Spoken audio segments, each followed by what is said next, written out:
एक समय की बात है, उत्तर प्रदेश के एक छोटे से गांव में प्रीता और करण नाम के दंपति रहते थे। प्रीता के साथ उसके सास ससुर राखी और महेश भी रहा करते थे, जो खेती करके 2 वक्त का खाना जुटाते थे। खेती में करण भी अपने माता पिता का हाथ बटाता था। इसी तरह प्रीता और राखी रोजाना सुबह जल्दी उठकर खाना बनाती और खेती के टाइम करण और महेश की भी मदद किया करती थी और इसी तरह से उनका घर चलता था। इसी तरह काफी दिन बीत जाते हैं। तभी एक दिन गाँव में एक घोषणा की जाती है, जिसमें बताया जाता है कि गांव में एक कार्यक्रम आयोजित किया जा रहा है। इसमें गांव की महिलाएं अपने हाथों द्वारा बनाए गए खाने का स्वाद चखाकर बड़ी बड़ी कंपनियों के लिए काम करने का नया मौका पा सकती थी। इसी कार्यक्रम में प्रीता ने भी अपनी सासू माँ के साथ भाग लिया था।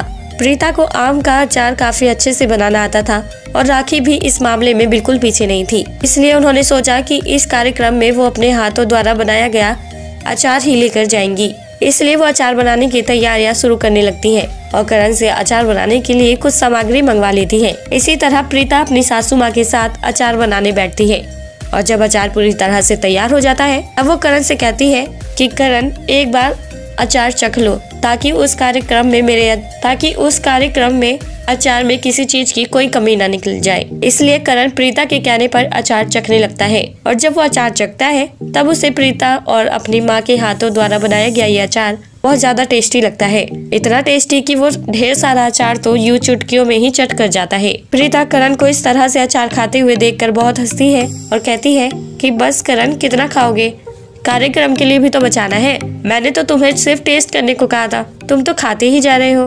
तभी करण कहता है कि क्या करूं प्रीता, तुमने और माँ जी ने इतना अच्छा टेस्टी अचार बनाया है कि मेरा मन ही नहीं मान रहा, लेकिन अब जब तुमने कह ही दिया है तो मुझे मानना पड़ेगा। और इसी तरह से प्रीता अचार को कुछ डिब्बों में पैक करती है और कार्यक्रम में लेकर चली जाती है। वहाँ शहर के कई सक्सेसफुल बिजनेसमैन आए हुए थे, फूड कंपनियां चलाया करते थे।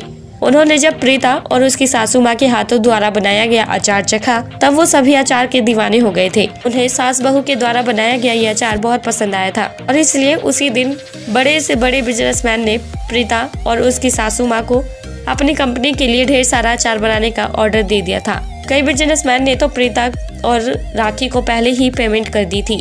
अपने अचार की इतनी तारीफ सुनकर और ढेर सारे ऑर्डर पाकर प्रीता और राखी तुरंत फूड कंपनीज के लिए ढेर सारा अचार बनाने बैठ जाती है और दिन रात अचार बनाते हुए वो सभी ऑर्डर को पूरा कर देती है, जिसके अचार अब शहर शहर में एक्सपोर्ट हो चुके थे, जिसने उत्तर प्रदेश के गाँव में रहने वाली प्रीता और राखी को रातों रात फेमस कर दिया था।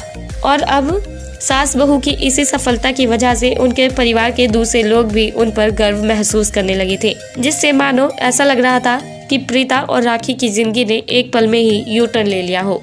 तो दोस्तों, कैसी लगी आपको अचार बनाने वाली सास बहू की ये कहानी?